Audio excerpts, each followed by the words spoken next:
Welcome to the audio newsletter for 20 July 2022, presented by myself, Michelle, and Sarah. This edition of the newsletter was headed up by a message from our CEO, Warren Clark. In it, he discussed the recent conversations surrounding mental health in the industry. Heavy vehicle drivers know better than anyone the toll COVID took on the well-being of the country, and despite the rest of the country returning to some semblance of normality, the industry has been hit by soaring fuel prices, disrupted supply lines, and driver shortages. Mr. Clark also brought up the research that shows 1 in 5 Australian drivers report having mental health issues, and half admit they are subject to some level of psychological distress. Truck drivers represent the second highest occupational group at risk from suicide. After construction workers, there are companies working to help the situation. Groups like the NHVR and Healthy Heads in Trucks and Sheds should be commended. Mr. Clark made clear that the governments should be doing more, though, and that NatRoad plans to say more on this topic in the future. If this article raises issues for you, please contact Lifeline on 131 114 or Beyond Blue at 1300 224 636. While on the discussion of companies assisting with mental health, explored this week was the Healthy Heads app, which is a useful innovation for those in the industry. Established as a not-for-profit in August 2020, Healthy Heads in Trucks and Sheds is raising awareness on mental health and well-being across the roads, transport, warehouse and logistics sectors. They collaborate with organisations such as Lifeline, Black Dog and Beyond Blue to advocate solutions for mental health issues facing the industry. There are many issues that Healthy Heads view as most important barriers to mental health, including long hours, shift work, fatigue, social disconnection, and potential exposure to trauma and critical incidents. As such, Healthy Heads in Trucks and Sheds are rolling out a 3-year roadmap to provide tools and resources in order to build better, healthier, thriving workplaces. They have developed an app available in the App Store or Google Play. If you would like to get more information, please check out their website. Another story in our newsletter this week was the TFE Extension. NatRoad is supporting an industry-wide approach to the federal government for an extension of temporary full expensing, TFE. It is currently available for assets first held or installed ready for use until 30 June 2023. Trucking businesses are using TFE to upgrade their fleets to new trucks that are safer, have better emission controls, and are more comfortable to drive.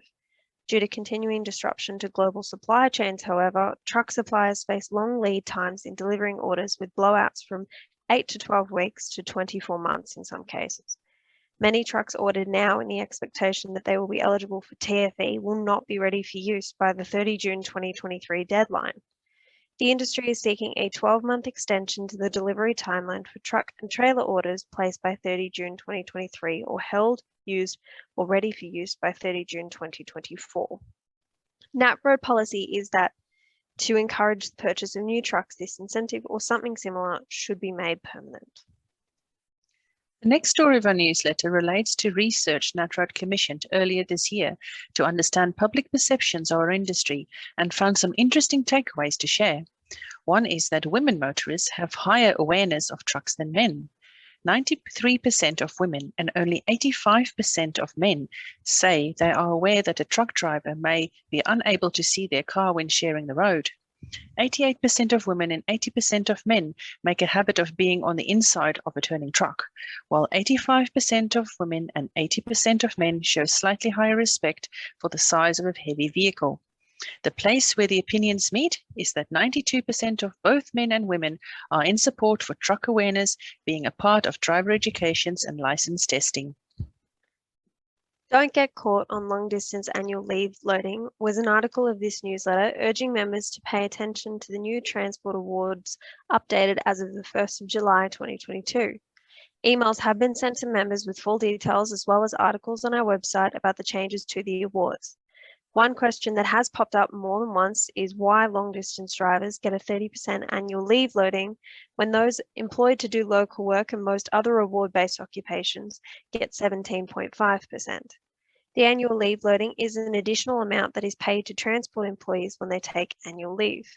The answer for this common question is that for those doing local work and most other award-covered employees, the annual leave payment has to be the same amount that the employee would have received if they'd taken the annual leave during their employment. This is not the case for long-distance drivers whose annual leave payments received are set out in Clause 16.1 of the Road Transport Long Distance Operations Award 2020. The 30% loading in part reflects that the safety net rates in Clause 16.1, which will likely be much less than the annual wages earned by long-distance drivers who get their cents per kilometre or hourly driving rates. The long-distance award is different to any other modern award. A full or part-time employee under this award is entitled to a guaranteed minimum fortnightly payment, which must be twice the weekly rate of pay prescribed by Clause 16.1 for the classification under which the employee is working. If you have further questions, please do not hesitate to reach out to our advisor team. The final story of this newsletter looked at wariness around fuel levy provisions. With fuel prices still high and the fuel tax credit unlikely to be brought back until the 28th of September, members are still asking how this affects their contracts, especially any fuel levy provision.